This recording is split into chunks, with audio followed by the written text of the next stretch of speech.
Турабӣ Чамкрам 10 марти соли 1987 дар шаҳри Мерсин, Туркия ба дунё омадааст. Ӯ ҳаёти кӯдакиашро низ дар он ҷо гузаронидааст ва инчунин мактаби миёнаи он ҷоро низ хатм кардааст. Дар тӯли солҳои мактаби миёна Турабӣ Чамкран ба рақси бряк шавқу ҳаваси зиёд пайдо кард ва дар шӯъбаи санъати тасвирӣ барои рушди истеъдоди худ номнавис шуд.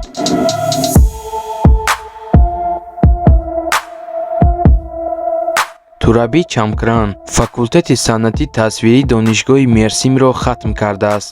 Ӯ рақси бряк ва дигар намуди рақсро иҷро карда метавонад.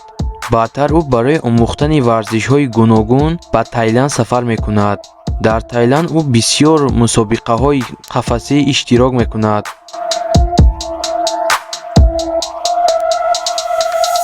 Соли 2008 Турабӣ Чамкран дар мавсими 4-уми озмуни Беним Леданс Дерлиси иштирок мекунад. Турабӣ соли 2014 дар яке аз силсилафилмҳои машҳур бо номи Сабит Канҷа 2 нақшофарӣ мекунад. баъди нақшофарӣ кардан дар ин силсилафилм ба ӯ як пешниҳод аз тарафи телевизиони АТВ даъват карданд, яъне нақшофарӣ кардан дар филми Кертенкеле ки мову шумо ин филмро бо номи Ҳидоят мешиносем ва ӯ низ ин пешниҳодро қабул кард. ва аз соли 2015 то соли 2016 ӯ дар филми Кертенкеле бо як ҳиссиёти баланде бо тахаллуси Кемал ҳунарнамоӣ кардааст. мегузарем ба филмҳо ва силсилафилмҳое ки Турабӣ Чамкран ҳунарнамоӣ кардааст.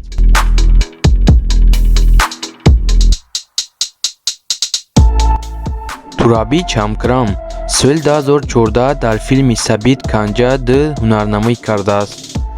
аз соли 2015 сар карда то соли 2016 ӯ дар яке аз силсилафилмҳои машҳур бо номи Кертенкеле яъне Ҳидоят бо тахаллуси Кемал ҳунарнамоӣ кардааст.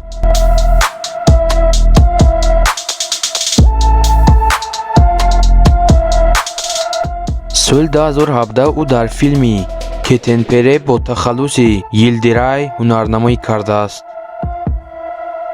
соли 2018 бошад ӯ дар филми Сурвивор бо як ҳиссиёти баланде ҳунарнамоӣ кардааст. айни ҳол бошад ӯ дар филми Авҷи Кеҳанет ҳунарнамоӣ карда истодааст.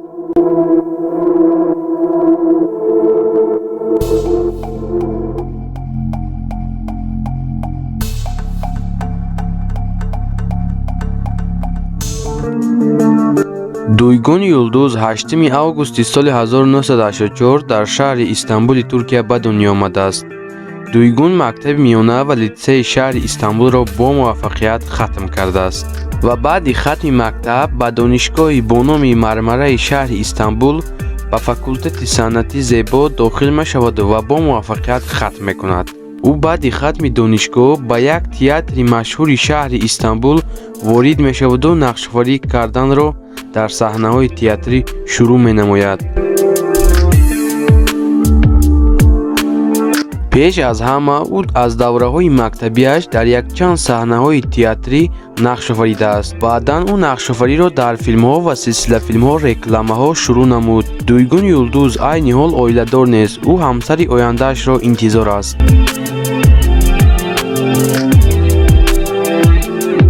карьераи саҳнаҳои театрии Дуйгун ки нақшофарӣ кардааст зиёда аз 15 саҳнаҳои театрӣ мебошанд ва ӯ зиёда дар 5 рекламаҳо низ иштирок намудааст. Мегузарем ба филмҳо ва силсилафилмҳое ки Дуйгун Юлдуз нақшофарӣ кардааст. Дуйгун Юлдуз соли 2007 дар яке аз силсилафилмҳои телевизионӣ Оркестрадакилер нақшофарӣ кардааст. соли 2010 ӯ дар филми Кутсал Дамаҷан Дракула дар нақши Налан ҳунарнамоӣ кардааст. соли 2012 ӯ дар силсилафилми телевизионӣ Бабам Ҷин дар нақши Дила ҳунарнамоӣ кардааст. ва боз худи ҳамон сол яъне соли 2012 боз дар яке аз силсилафилмҳои телевизионӣ бо номи Бойле Битмасим дар мавсими якумаш ҳунарнамоӣ кардааст.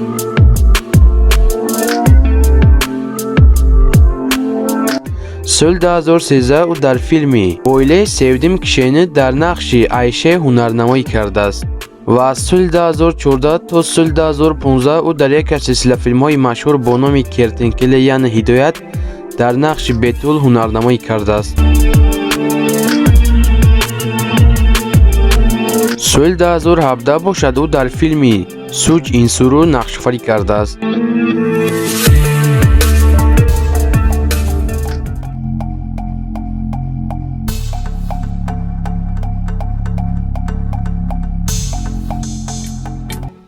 Серкан Куру 11 июни соли 1978 дар шаҳри Бурсаи Туркия ба дунё омадааст.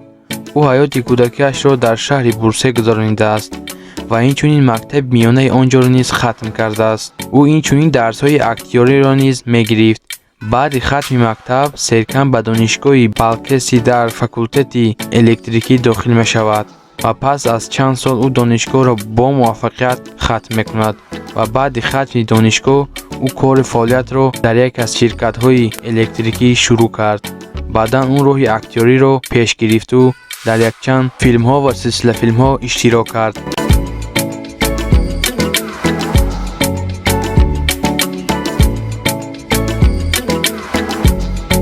Серкан Куру аввалин маротиба соли 2004 дар силсилафилми Терме Чайё бо тахаллуси Аҳмед нақшофарӣ кардааст. баъди нақшофарӣ кардан дар якчанд силсилафилмҳо ба ӯ як пешниҳоде карданд ки ин пешниҳод иштирок дар филми Кертинкеле яъне Ҳидоят буд ва Серкан бошад ин пешниҳодро қабул кард ва дар филм бо тахаллуси Самӣ нақшофарӣ кардааст. баъди нақшофарӣ кардан дар ин филм ӯ дар байни ҳама машҳур шуд.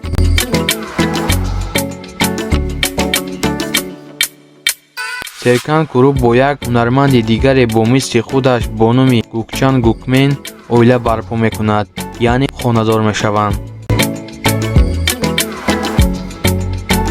мегузарем ба филмҳо ва силсилафилмҳое ки Серкан Куру нақшофарӣ кардааст.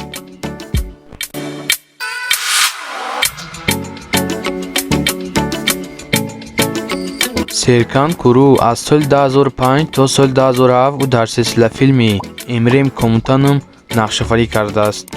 соли 2008 ӯ дар силсилафилмҳои Калпсиз Адым ва боз дар силсилафилми Казӣ нақшофарӣ кардааст. соли 2009 бошад ӯ дар силсилафилми Ялансишин Сен нақшофарӣ кардааст.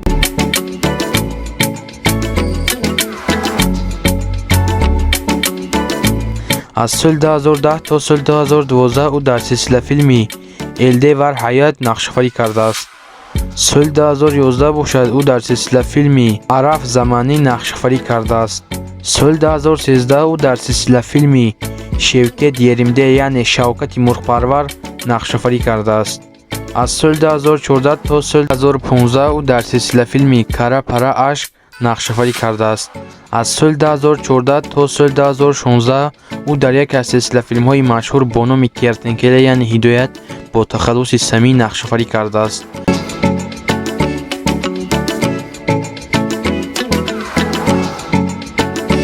соли 2015 бошад ӯ дар силсилафилмҳои Беш Кардесӣ ва боз дар силсилафилми Евледмеден Олмаз нақшофарӣ кардааст. соли 2018 бошад ӯ дар силсилафилмҳои Татлиб Бела ва боз дар силсилафилми Мелеклерени Ашк бо тахаллуси Алӣ нақшофарӣ кардааст.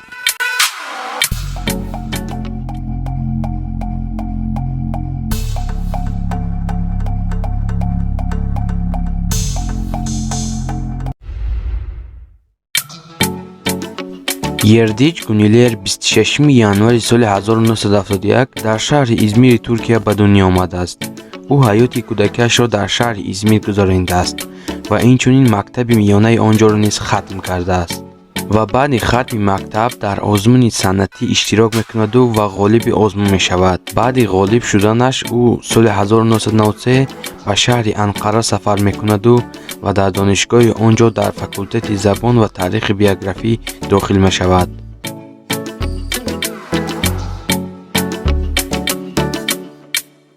Ердич Гунилер соли 2007 аввалин маротиба дар силсилафилми Йени Евлӣ бо тахаллуси Пайдар нақшофарӣ кардааст.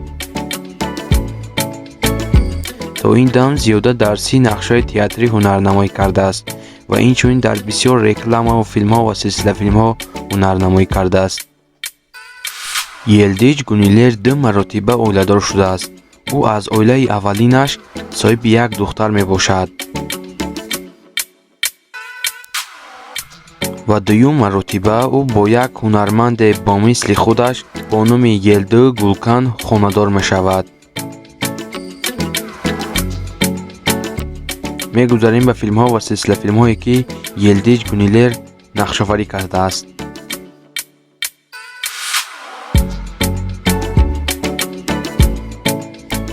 Йелдич Гунилер соли 2007 дар силсилафилми Йени Йелу бо тахаллуси пайдар нақшоварӣ кардааст. аз соли 2010 то соли 2017 ӯ дар силсилафилми Ҷанум бо тахаллуси Сенли нақшоварӣ кардааст ва ҳамон сол боз дар силсилафилми Ustalar Alemdar Siltanlar бо тахаллуси Осман Газӣ нақшоварӣ кардааст.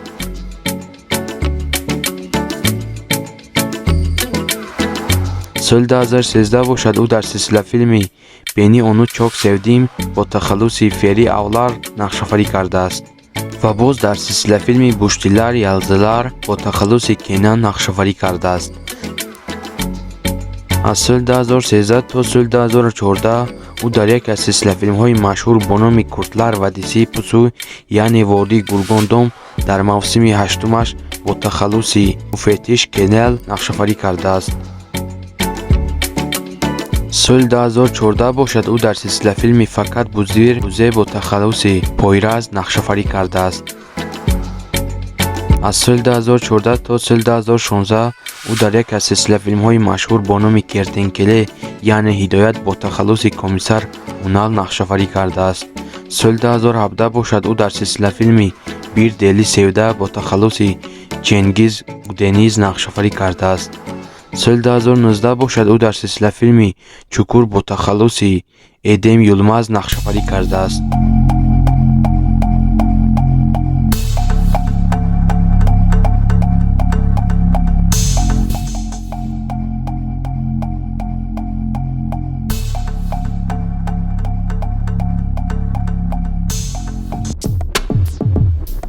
фатиҳ доған 25 декабри соли 1989 дар шаҳри Истанбули Туркия ба дунё омадааст ва ҳаёти кӯдакиашро низ дар он ҷо гузаронидааст ва инчунин мактаби он ҷоро низ хатм кардааст.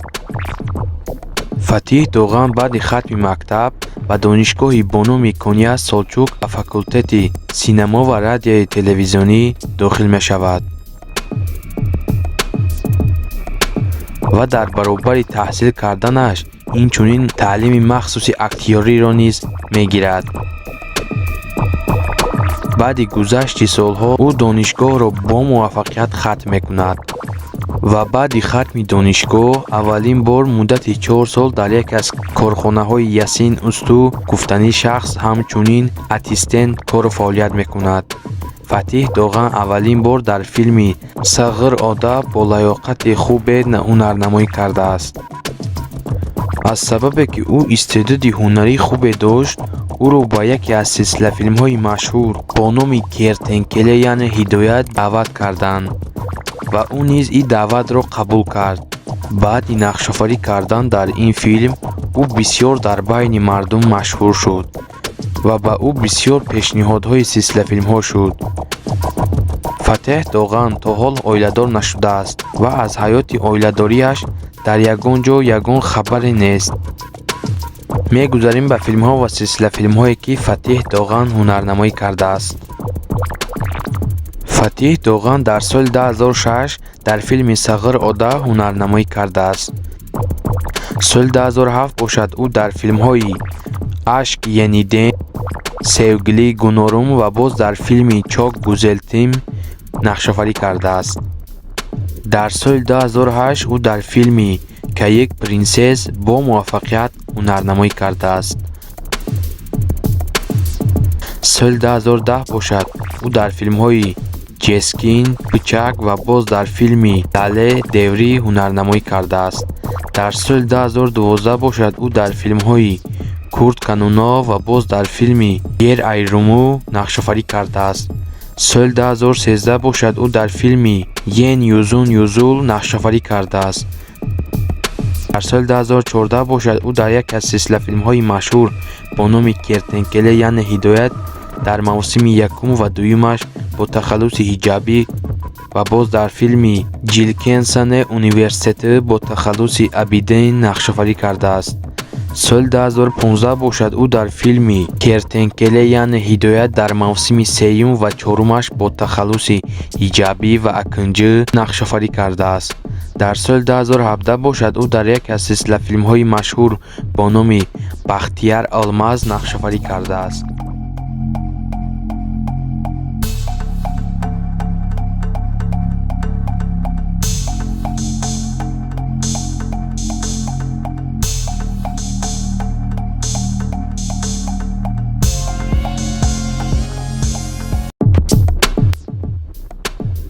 Седат Тусун ҳунарманди маъшҳуре ки мову шуморо бисёртар бо тахаллуси санам ки дар филми ҳидоят нақшафарӣ кардааст мешиносем.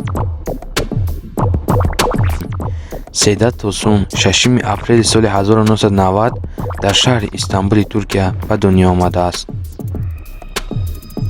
ҳаёти кӯдакиашро бошад дар шаҳри Истанбули Туркия гузаронидааст ва инчунин мактаби миёна ва литсеи онҷоро низ хатм кардааст. азбаски ӯ бисёр шавқу ҳаваси ҳунармандӣ дошт, баъди хатми мактаб ба донишгоҳи Айдини шаҳри Истанбул дар факултати ҳунарпешагӣ драма дохил мешавад.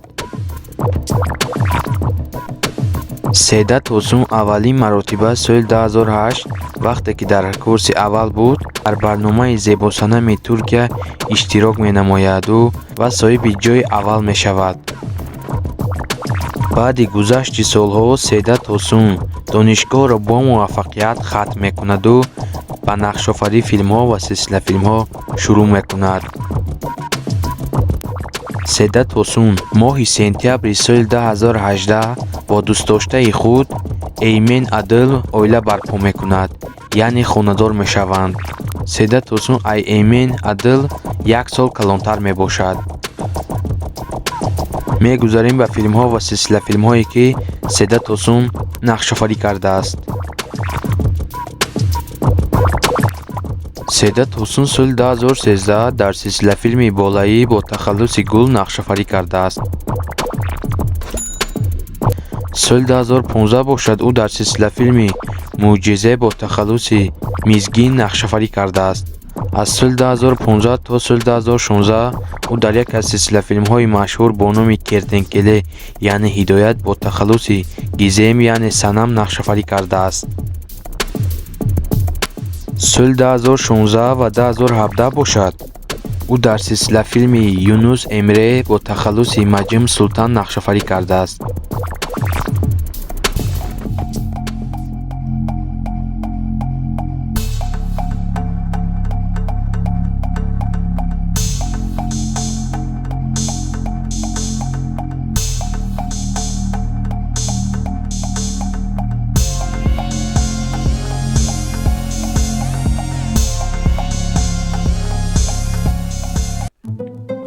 Дилшад Шимшек 25 ноябри соли 1980 дар Норвегия ба дунё омадааст. ӯ ҳаёти кӯдакиашро то синни 13 солагӣ дар Норвегия гузаронидааст. дар синни 13 солагӣ ӯ бо оилааш ба шаҳри Измири Туркия сафар мекунад ва муддати 14 сол дар шаҳри Измир зиндагӣ мекунанд. баъдтар онҳо ба шаҳри Истанбули Туркия сафар мекунанд ва ҳаёташонро дар он ҷо идома медиҳанд. Дилшад Шимшек мактаби муносибатҳои умумии шаҳри Лондонро хатм кардааст. инчунин ӯ ду хоҳари дигар дорад. Дилшад Шимшек яке аз мутахассисҳои оид ба муносибатҳои оммавӣ дар Норвегия буд. ӯ инчунин муддати 1.5 сол дар нақшаҳои театрӣ низ ҳунарнамоӣ мекард. баъдан ӯ муддати 2 сол касби ҳунарпешагиро омӯхт ва баъд кору фаъолиятро дар телевидение оғоз намуд. Дилшад Шимшек 12 ноябри соли 2011 бо яке аз режиссёрҳои бо номи Бердан Гуздел оиладор мешуд. инчунин ӯ директори яке аз ширкатҳои BVS мебошад.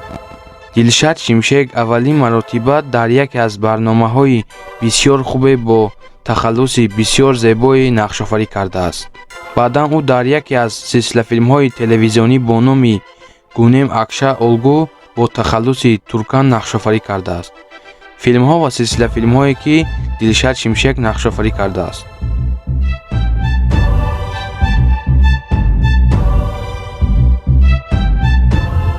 дилшад шимшек соли 2011 дар филми гун ашкала олду бо тахаллуси туркан ҳунарнамоӣ кардааст.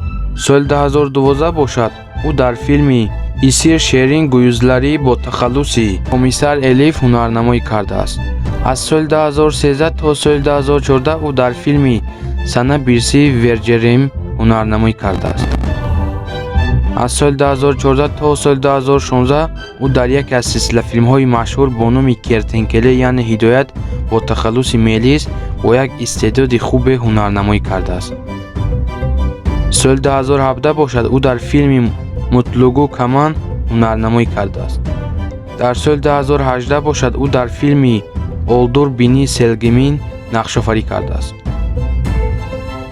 дар соли 2019 бошад ӯ дар филми эшқия дунява ҳукмронару олмаз бо тахаллуси эбрӯ ҳунарнамоӣ кардааст.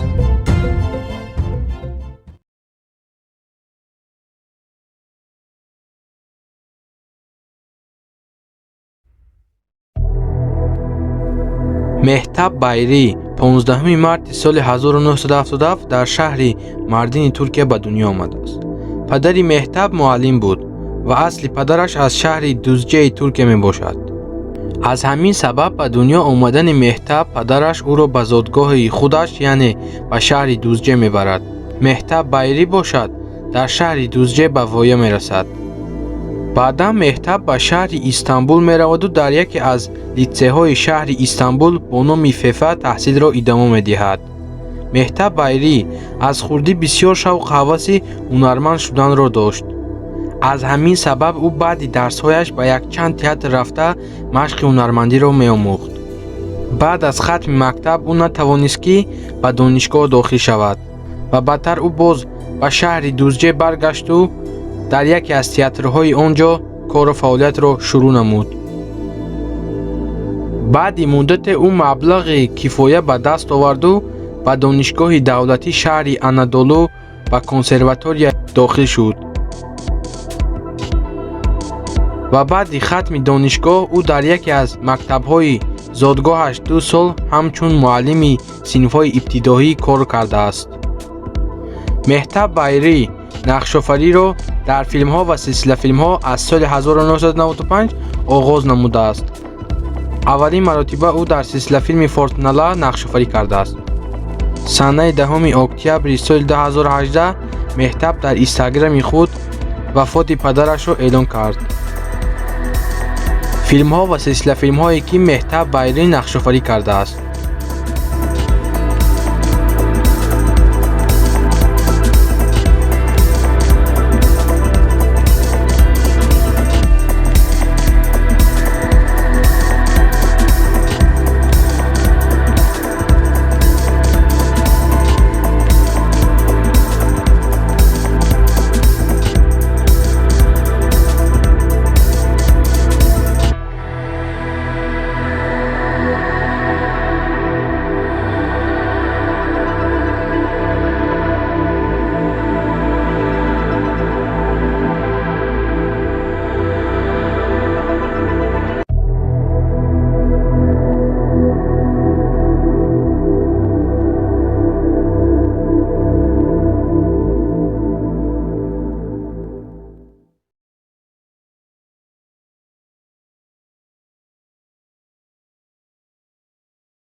Сейрат Токдемир 11 апрели соли 1981 дар шаҳри Мертини Туркия ба дунё омадааст. падари Сера яке аз човандозони бисёр хубе буд. аз ҳамин сабаб Сера низ аз хурдӣ шавқу ҳаваси аспсаворӣ дошт ва айни ҳол бисёр яке аспсаронаи моҳир мебошад. инчунин ӯ соҳиби 3 аспи човандозӣ мебошад. Сейрат Токдемир мактаби миёнаро дар зодгоҳаш хатм кардааст. ва баъди хатми мактаб ба донишгоҳи бо номи Бибкен ба факултати меҳмоннавозӣ туризм дохил мешавад ва бо муваффақият хатм мекунад. ин ҳунарманди машҳур аз давраҳои мактабӣ ба як театр дохил мешаваду ва дар саҳнаҳои театрӣ бо як истеъдоди хубе нақш меофарад. Серят Токдемир муддати дарозе дар яке аз марказҳои таълимии санъати театрӣ ва сурудсаросирвез таҳсил кардааст. баъдан ӯ вориди яке аз театрҳои машҳур бо номи Плотофилм шуду ба нақшофариро дар рекламаву филмҳо клипҳо шурӯъ кард.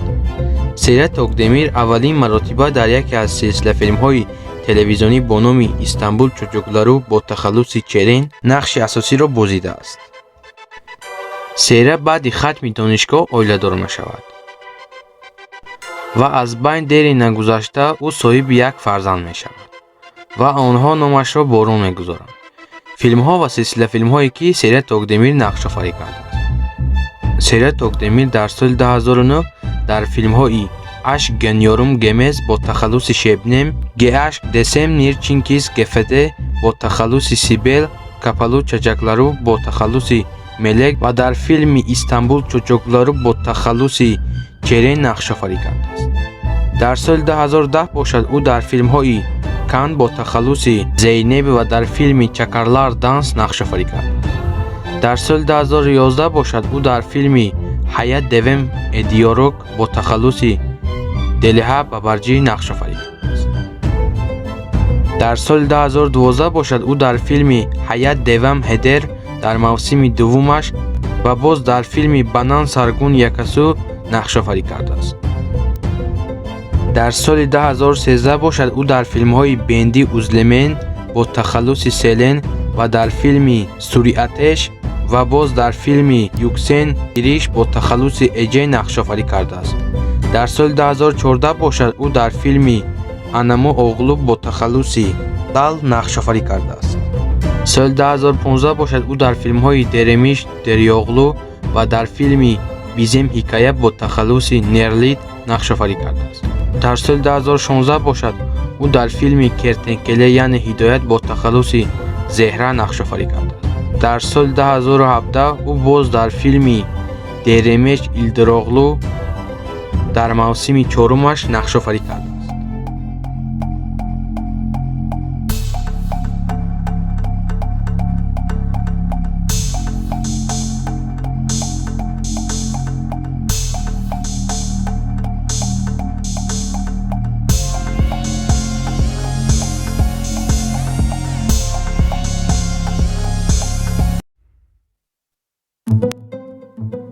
Эда Озеркан 11 марти соли 1984 дар шаҳри Аданаи Туркия ба дунё омадааст. номи падараш Эмин Озеркан мебошад. падараш собиқ корманди полиси турк буда ки айни ҳол дар қайди ҳаёт нест, яъне вафот кардааст. Эда Озеркан пеш аз ҳунарманд шуданаш бо ҳамроҳи дӯстонаш дар яке аз ширкатҳои модел кору фаъолиятро шурӯъ кардааст ва инчунин ӯ дар яке аз марказҳои фотомоделӣ низ кору фаъолият кардааст. ғайр аз ин ӯ дар бисёр рекламаву клипҳо иштирок кардааст. Эда Озеркан аввалин маротиба соли 2003 дар филми Хурремсултон нақшофарӣ кардааст. соли 2004 бошад дар филми Ҷенет Малаҳаст бо тахаллуси Ҷенсе ҳунарнамоӣ кардааст. соли 2006 бошад ӯ дар филми Парс Карас Операсил ҳунарнамоӣ кардааст. соли 2008 бошад ӯ дар филми Гирдаб бо тахаллуси Зейнаб ва инчунин ӯ аз соли 2008 то соли 2009 дар филми Ашкм Мено бо тахаллуси Элиф ҳунарнамоӣ кардааст. аз соли 2009 то соли 2010 ӯ дар яке аз силсилафилмҳои машҳур бо номи Аданалу дар мавсими 2 ва 3 бо тахаллуси Назлӣ ҳунарнамоӣ кардааст. соли 2011 бошад ӯ дар филми Фирар бо тахаллуси Комиссар Элиф ҳунарнамоӣ кардааст. соли 2013 ӯ дар силсилафилми Бойле Билмерсе дар мавсими дуввумаш бо як ҳиссиёти баланде ҳунарнамоӣ кардааст. соли 2014 бошад ӯ дар яке аз барномаҳои телевизионӣ бо номи Сурвивор бо ҳиссиёти баланде ҳунарнамоӣ кардааст аз соли 2014 сар карда то соли 2016 ӯ дар силсилафилми кертенкеле яъне ҳидоят бо тахаллуси селен ҳунарнамоӣ кардааст. Эда Озеркан айни ҳол оиладор мебошад. ӯ соли 2016 бо дӯстдоштаи худ яъне Тимур Аҷар ки ҳамаи мову шумо бо тахаллуси Зиё ки дар силсилафилми ҳидоят нақшофарӣ кардааст мешиносем, оила барпо кард. баъди оиладорӣ дери нагузашта дар ин оилаи хушбахте духтарчае ба дунё меояд, яъне онҳо соҳиби фарзанд мешаванд. Эда Озеркан ба таваллуди фарзандаш то ҳол дар ягон силсилафилм иштирок накардааст.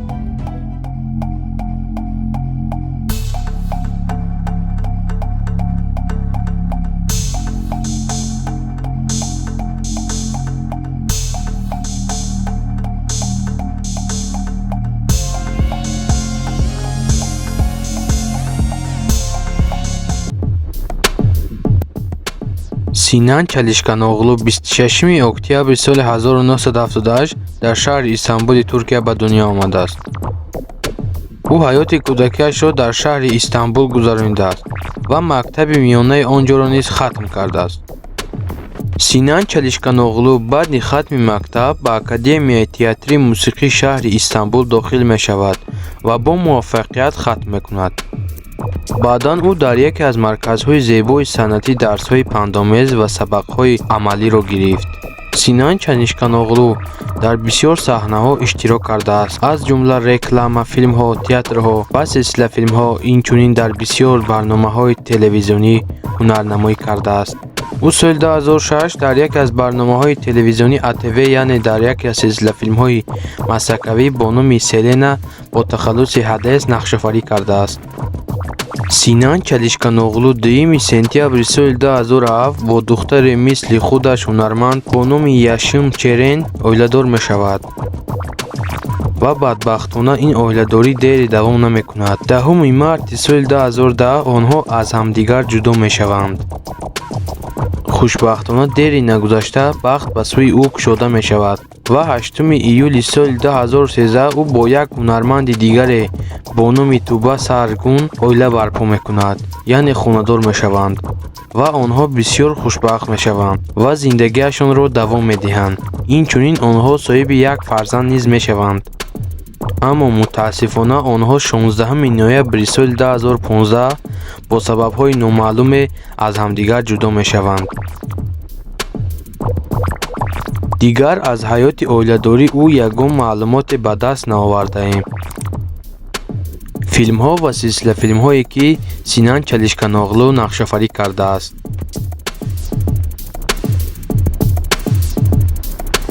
Синан Чалишканоғлу дар соли 2002 дар филмҳои Инсон ба балу, Дуяру бо тахаллуси Умуд ва боз дар филми Сирлар дунёсӣ дар мавсими Ркапас бо тахаллуси Доктор нақшофарӣ кардааст. дар соли 2003 дар филми Бир Истанбул масъала бо тахаллуси Конд Оюнҷу ва боз дар филми Ҳаят Делегесе бо тахаллуси Атаҷан нақшофарӣ кардааст. соли 2004 ӯ дар филми Урелмез Адалу ва боз дар филми Енсон ба балару Дуяр нақшофарӣ кардааст. дар соли 2005 ӯ дар филмҳои Безаним Кадалару, Деветсиз, Мусафир ва боз дар филми Ферз Кушер нақшофарӣ кардааст. соли 2006 ӯ дар филмҳои Полис бо тахаллуси Халук ва боз дар филми Селена бо тахаллуси Ҳадес нақшофарӣ кардааст. дар соли 2008 ӯ дар филмҳои Кирпи бо тахаллуси Полис Муру, Осмоналу Ҷурайту ва боз дар филми Ҷир Чекердече нақшофарӣ кардааст. дар соли 2010 бошад ӯ дар филмҳои Турк Малы бо тахаллуси Ярчанд, Яхш Ҷазибе ва боз дар филми Инҷирен Ҷемилӣ бо тахаллуси Юрол нақшофарӣ кардааст. соли 2011 ӯ дар филми Апас Кендеме бо тахаллуси Ерал нақшофарӣ кардааст. дар соли 2012 бошад ӯ дар филми Сабит Канҷа Туркёне Ёзал Ҷиҳану ва боз дар филми Ишлер Гушлер нақшофарӣ кардааст. соли 2013 ӯ дар филми Бир Яшак бо тахаллуси Шафак нақшофарӣ кардааст. дар соли 2014 ӯ дар филми «Ҷир эҷелеме 2» ва боз дар филми «Кертенкеле» яъне «Ҳидоят» бо тахаллуси Левент аз соли 2014 то соли 2016 ҳунарнамоӣ кардааст. дар соли 2017 бошад ӯ дар филми «Клаве де Левене Кале» бо тахаллуси Вели нақшофарӣ кардааст. дар соли 2018 бошад ӯ дар филми «Гирвеми Отель» нақшофарӣ кардааст.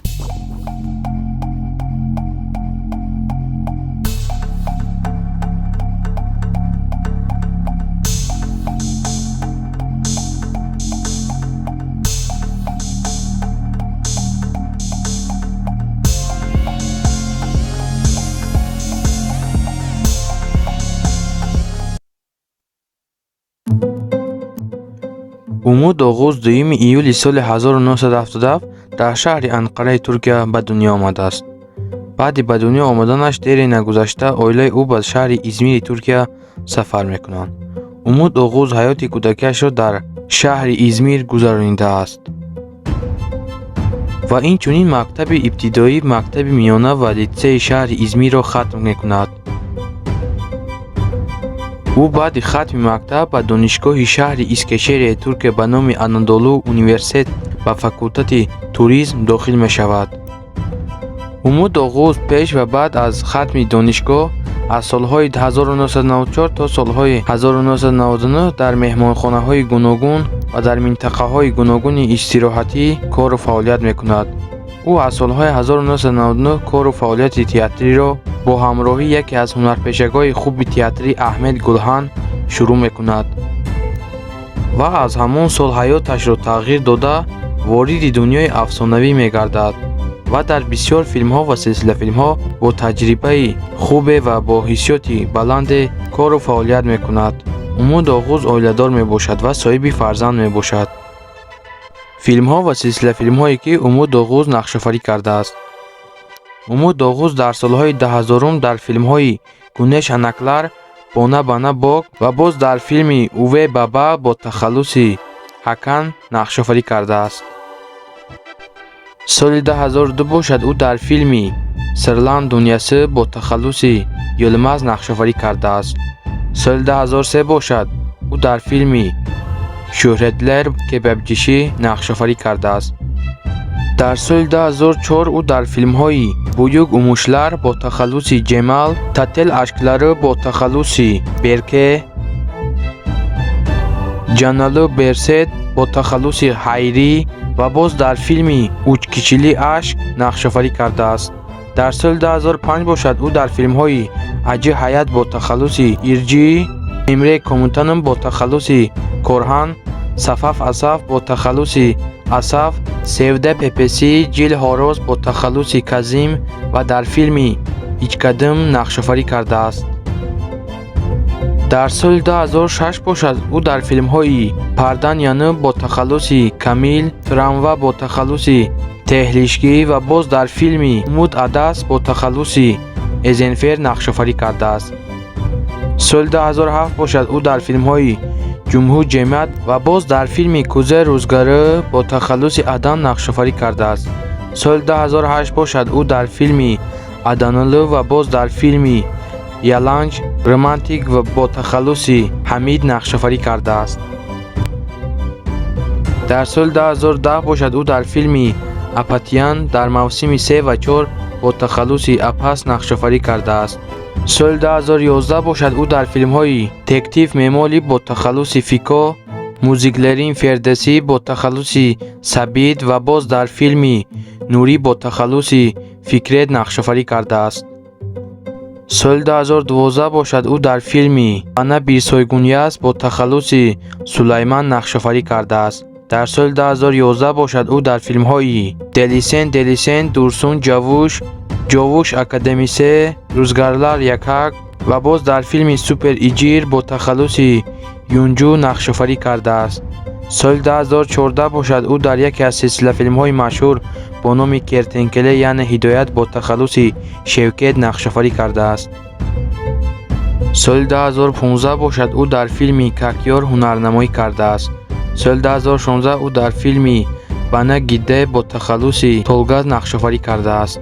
дар соли 2017 бошад ӯ дар филмҳои «Эшин мумкун» ва боз дар филми «Бахтияр Олмаз» нақшофарӣ кардааст.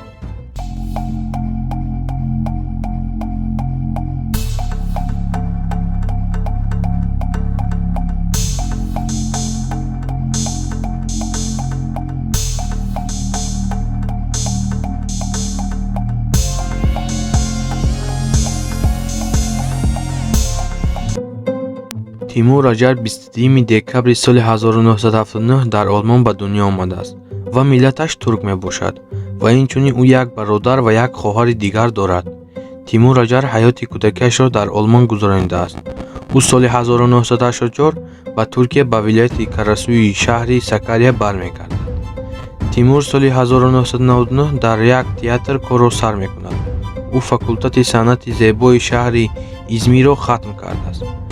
баъдан ӯ ба шаҳри Истанбул сафар мекунад ва ҳаёташро дар он ҷо идома медиҳад.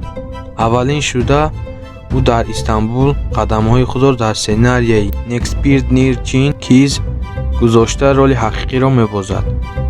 баъди гузашти солҳо Тимур Аҷар 16 июли 2016 қадам ба ҳаёти нав мемонад, яъне бо дӯстдоштаи худ Эда оила барпо мекунад. Эда низ бо мисли Тимур Аҷар ҳунарпеша мебошад. мо ӯро ҳамчун Селен дар филми «Ҳидоят» мешиносем. баъди ин оиладорӣ дери нагузашта дар ин оилаи хушбахт духтарчае ба дунё меояд, яъне онҳо соҳиби фарзанд мешаванд. филмҳо ва силсилафилмҳое ки Тимур Аҷар нақшофарӣ кардааст инҳо мебошанд: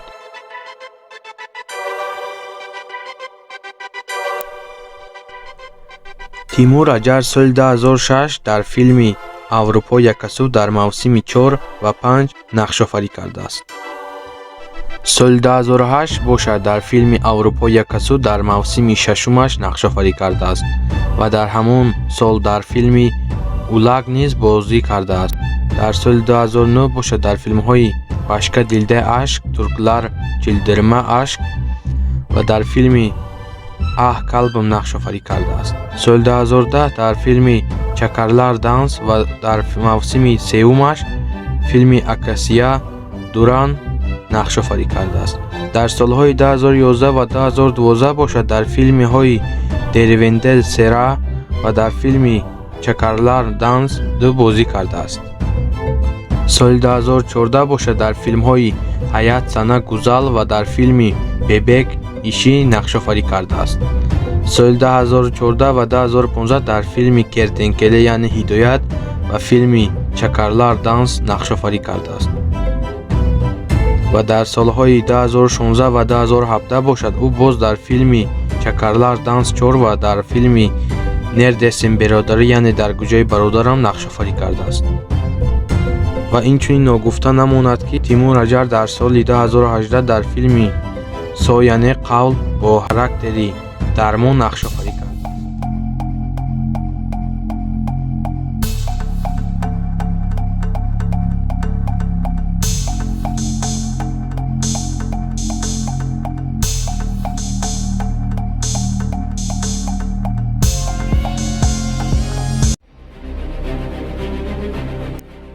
Буланд Полад 8 марти соли 1979 дар шаҳри Тунҷели Туркия ба дунё омадааст ва ҳаёти кӯдакиашро низ дар он ҷо гузаронидааст ва инчунин мактаби миёнаи он ҷоро низ хатм кардааст. баъди хатми мактаб ӯ дар яке аз марказҳои санъати бо номи Муҷда Дузе таҳсил мекунад.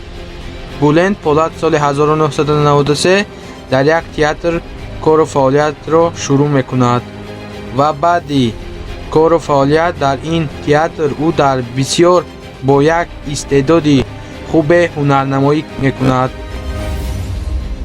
соли 1994 ӯ дар яке аз барномаҳои театрӣ бо номи «Сокак Декесе» бо як ҳиссиёти баланде нақшофарӣ кардааст. аз сабаби ӯ бисёр истеъдоди хуби ҳунарӣ дошт, ӯро бо як силсилафилмҳои машҳур бо номи «Карагул» яъне «Садбарги сиёҳ» даъват карданд ва ӯ низ ин даъватро қабул кард ва дар филм бо муваффақият ҳунарнамоӣ кардааст. баъди ҳамаи ин ҳодисаҳо Буланд Полад ба шаҳри Лос Анҷелеси نیمیا برای آموختن زبان سفر میکند. بعداً او به شهری نیویورک سفر میکند و در آنجا هم در تئاترها هنرنمایی کرده است. و سال 2011 او باشد باز دوباره به ترکیه برمیگردد و اینچنین ناگفته نماند بلند پولاد اویله‌دار میباشد و صاحب یک فرزند دوست‌رویک نیز میباشد. فیلم ها و سلسله فیلم هایی که بلند پولاد نقش آفرینی کرده است.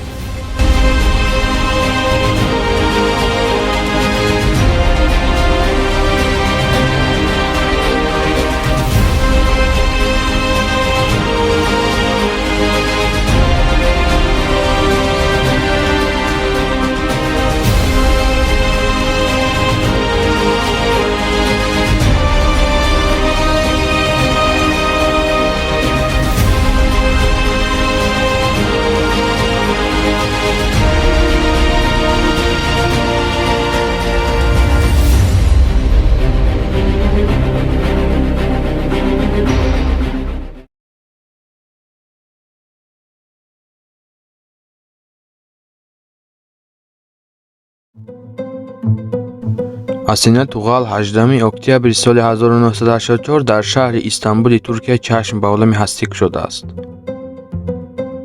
вай таҳсили худро ҳамчун ихтисоси доктората дар донишгоҳи Бағазичӣ ба тимом расонида, худи ҳамон вақт факултати математика ва илмҳоро хатм кардааст. аз соли 2000 ба ҳайси хабарнигор TJRT, Канал D ва Show TV кор кардааст. бозингари зебо ки дар ҳама соҳаи варзишӣ муваффақ аст. дар рейтингҳои байналмилалӣ мақоми баланд дорад ва инчунин дар тегванго камарбанди сиёҳ аст. асена туғал ки дар озмуни зебои мисс Туркия яъне зебосанами Туркия дар соли 2006 ки дар Туркия баргузор шуда буд, ба зебоӣ ва физикаи дурусти худ диққати ҳамаро ба худ ҷалб кардааст. асена туғал ба актёрӣ таваҷҷӯҳ зоҳир кард ва аввалин лоиҳаҳои ӯ силсилафилми Акасия Дурағӣ буд, ки дар соли 2008 ба фаъолият оғоз кард. дар ин силсилафилм ӯ ҳамчун эзгӣ бо муваффақият ҳунарнамоӣ кардааст. лоиҳаи ҷорӣ асена туғал дар як силсилафилм бо номи Лайс яъне мактаби миёна иштирок мекунад, ки яке аз беҳтарин намоишҳои соли 2017 мебошад. дар ин силсилафилм ҳунарпешаҳои ҷавон маъруф ба монанди Исмаил Эге Шашмаз, Меҳмед Озан, Долонай ва Баҳар Шоҳин низ мебошад. дӯстдоштаи асена туғал Шоҳин Ирмак аст. онҳо эълон доштанд ки дар моҳи 2017 хонадор мешаванд, вале соли 2017 неҳу 21 июли соли 2018 бо ҳам оила барпо мекунанд. филмҳо ва силсилафилмҳое ки асена туғал нақшофарӣ кардааст. асена туғал соли 2009 дар филми Умре Бедел бо тахаллуси ханде нақшофарӣ кардааст. дар соли 2010 бошад ӯ дар филми Акасия Урағен бо тахаллуси эзгӣ ва дар филми Уғретменкелем бо тахаллуси меҳр нақшофарӣ кардааст. дар соли 2013 ӯ дар филми Алдерма Гул бо тахаллуси Нефисе ва дар филми Тозлу Элар бо тахаллуси Вилдан нақшофарӣ кардааст. соли 2015 бошад ӯ дар филми Ҳебиби Лайлӣ нақшофарӣ кардааст. дар соли 2016 ӯ дар филми Кертенкеле яъне Ҳидоят бо тахаллуси Зейнеб Шанлӣ нақшофарӣ кардааст. дар соли 2017 ӯ дар филми Эшқия Дунья ҳукмлара Олмаз бо тахаллуси Зейнеб Сағлам ва дар филми Лайс Дервесӣ бо тахаллуси Седа Зангак нақшофарӣ кардааст. соли 2019 ӯ дар филми Эфили ашк бо тахаллуси Ҳумия Леғентер нақшофарӣ кардааст.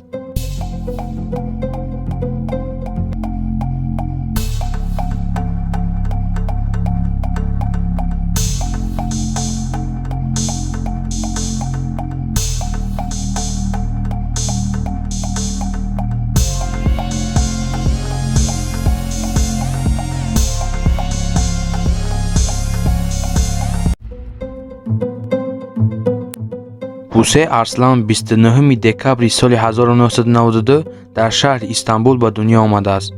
Бусе Арслан аз хурдӣ шавқу ҳаваси ҳунарманд шуданро дошт ва ҳамеша дар ҳама чорабиниҳои мактабӣ иштирок мекард. ӯ мактаби миёна ва литсеи шаҳри Истанбулро бо муваффақият хатм кардааст. баъди хатми мактаб ӯ ба донишгоҳи ҳунарпешагии шаҳри Истанбул дар факултати филм-драма дохил мешавад ва дар баробари таҳсил карданаш дар донишгоҳ инчунин дар театри бо номи Маскара ба кор шурӯъ мекунад. Бусе Арслан аввалин маротиба соли 2011 дар силсилафилми «Касия Дурая» дар мавсими чорумаш нақшофарӣ мекунад. баъди ин силсилафилм аз сабаби бамаҳорат буданаш ӯро ба дигар филмҳо низ даъват мекунанд. пас аз чанд муддате Бусе Арслан бо дӯстдошаи худ Казим Агдемиз оиладор мешавад. Бусе Арслан соли 2011 дар силсилафилми «Акасия Дурая» нақшофарӣ кардааст. соли 2012 бошад ӯ дар силсилафилмҳои «Аврупо» ва боз дар силсилафилми «Ялан Дуя» ҳунарнамоӣ кардааст. соли 2013 ӯ дар силсилафилми «Беним ҳая умудумлар» бо тахаллуси «Делир» нақшофарӣ кардааст ва боз дар силсилафилми «Бизим ҳаку» нақшофарӣ кардааст. аз соли 2014 то соли 2015 ӯ дар силсилафилми «Коҷаман Айласе» бо тахаллуси «Гулия» нақшофарӣ кардааст. соли 2016 ӯ дар силсилафилми «Ашк Ялан Севдемен» бо тахаллуси «Периҳан» нақшофарӣ кардааст. ҳамон сол бошад ӯ боз дар яке аз силсилафилмҳои машҳур бо номи «Кертенкеле» яъне «Ҳидоят» бо тахаллуси «Дидем» нақшофарӣ кардааст. соли 2018 ӯ дар силсилафилми «Коҷаман Яла» бо тахаллуси «Дерак» нақшофарӣ кардааст. соли 2019 бошад ӯ дар силсилафилми «Курулуш Осман» бо тахаллуси «Айгул» нақшофарӣ кардааст. инак мо ба анҷоми барнома расидем. барои пешрафти кори мо шумо дар комментария фикру ақидаҳоятонро нависонед ва дар видео лайк гузоред ва инчунин дар канали мо обуна шавед ва дӯстони худро даъват намоед. барои дастгирии ҳаматон ташаккури зиёд. хайр то барномаҳои дигар. худоёр мададгоротон бод.